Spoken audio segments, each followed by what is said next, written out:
दिवाळीतील सर्वांचा आवडता दिवस म्हणजे भाऊबीज। या दिवशी बहीण भावाला औक्षण करते आणि त्याच्या दीर्घायुष्यासाठी प्रार्थना करते। पण याच दिवशी आपल्या हातून काही नकळत चुका घडतात। सगळं काही विधिवत करून देखील आपल्या हातून नेमक्या कोणत्या चुका घडतात आणि कोणत्या चुका टाळायला हव्यात, तसंच भाऊबीजेचा योग्य मुहूर्त काय आहे याबद्दलच आज आपण या व्हिडिओमधून सविस्तर जाणून घेणार आहोत।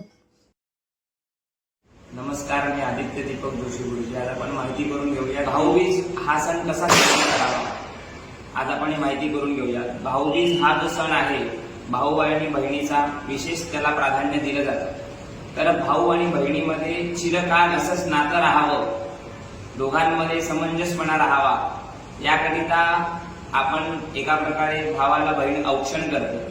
तर या दिवशी विशेष म्हणजे काळे रंग अवॉइड करावे, म्हणजे परिधान करू नये। काळे रंगाचे वस्त्र म्हणा किंवा काळ्या रंगाच्या गोष्टी म्हणा, या गोष्टी धारण करू नये, जेणेकरून राहू आणि केतू या दोन्ही ग्रहांचा प्रभाव जो असतो किंवा शनीचा जो प्रभाव असतो त्या दिवशी तुमच्या शरीरावरती किंवा सर्व गोष्टींवरती होतो। तर म्हणून काळे रंग परिधान त्या दिवशी करू नये।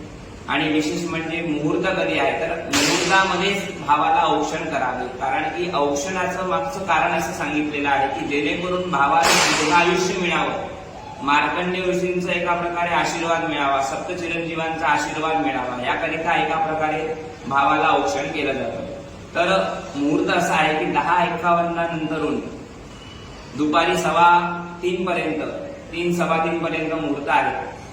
तर यावेळेस तुम्ही औक्षण करू शकता। समजा यावेळेस तुम्हाला जमलं नाही, संध्याकाळी 5:30 ते 7:30 दरम्यान तुम्ही भावाला औक्षण करू शकता।